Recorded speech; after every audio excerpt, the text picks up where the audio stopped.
Hey everyone, my name is Sean Arnold and welcome to a deck building guide for Iggy Scorch from Monolith version 42.1.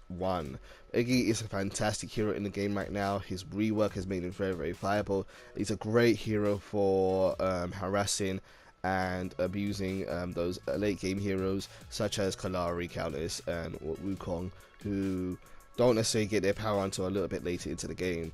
He's a great hero overall, and his kit has made him very good as a damage dealer, and you won't really want to approach an Iggy that's got all his turrets set up because he's going to hurt you. So let's get into a deck build for Iggy and talk about the cards that we have as an option. Iggy likes to focus primarily on intellect. You ideally want to build 25 intellect before anything else, and a little bit of vitality, but we'll talk about that then. And so his primary affinity is going to be knowledge, and his secondary affinity is going to be order. Order is the second best, the best secondary affinity there is in the game right now because of the wards, and yeah, wherever you can, always consider having order on your kit.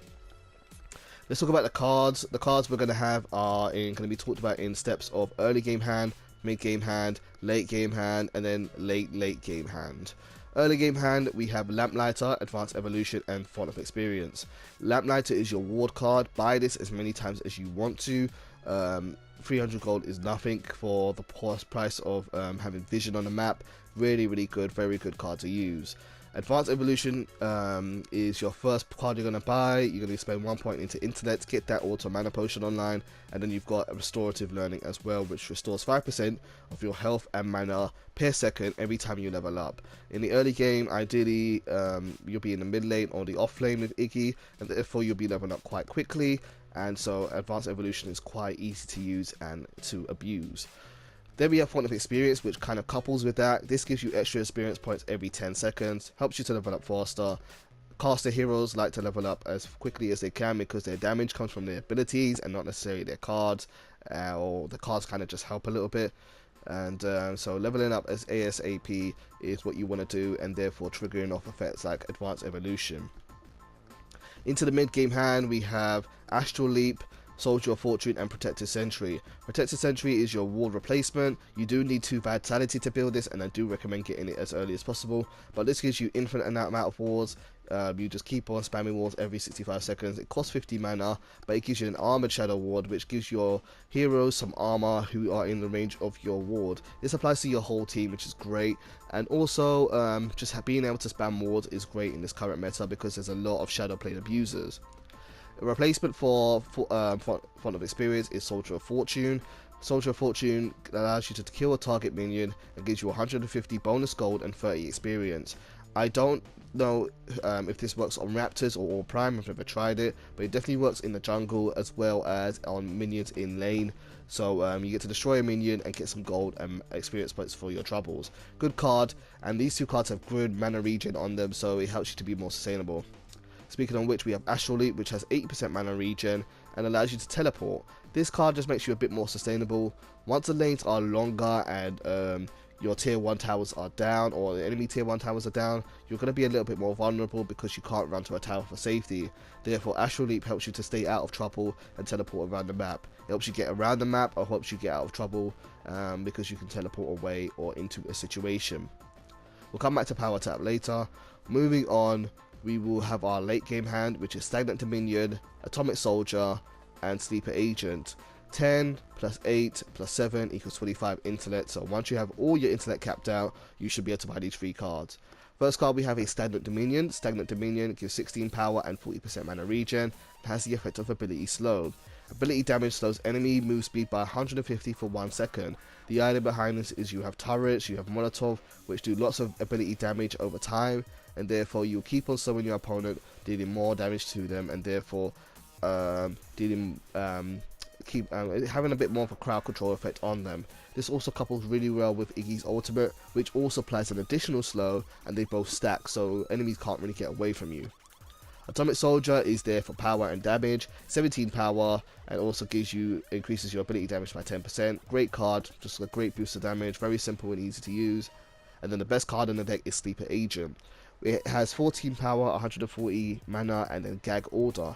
Gag Order silences an enemy for 3 seconds, and then they take 15% extra damage. This kind of gives Iggy a stun, which is something he can definitely use quite well.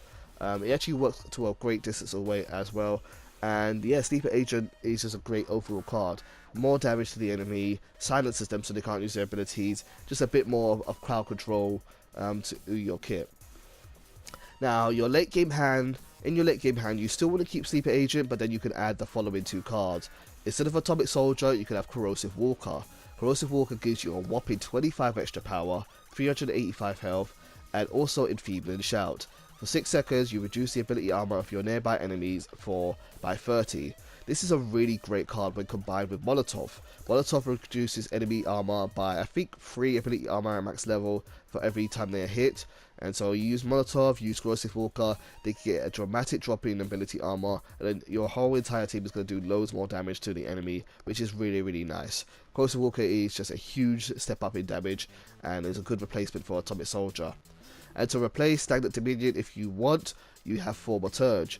Thaumaturge has 8 power, less power than Stagnant Dominion, has 105 mana, but has the effect of empowering mana. And that is you gain 1% equal to your max mana. So let's say you had 1000 mana, 1% of your max mana would be 10, and therefore you got 18 power. You should have a lot more mana than that though, to be honest with you, so it should be a lot more power than that, than 18 in total. Plus, this also has the overflow effect, and that's anytime you do damage to the enemy up to the cap of 300, you will gain 4 extra max mana. So keeping this card on you is quite nice, so that you increase your mana pool more, you get more power, and it does a little bit more than Stagnant Dominion does. The final card we have, I spoke of earlier, is Power Tap. The idea behind this is Iggy doesn't really need Vitality or Agility. You can build Vitality if you want a bit of sustainability, but ideally you don't really need it for him. So an alternative option to that is to put your gold into Power Tap. Power Tap is a consumable card. You go back to base, you take one card out, put Power Tap on, spend 4,000 gold, and increase your power by 15. Then the idea is then you put back another card on to fill that gap that it just used up. And the idea is that hopefully, I haven't tested this out, but it was fixed recently, but the idea is that you can keep on using this card over and over again and keep on building up your power so that you have something to put your gold into. I don't really get my games to go long enough where I can actually use this card, but it's there as an option in theory.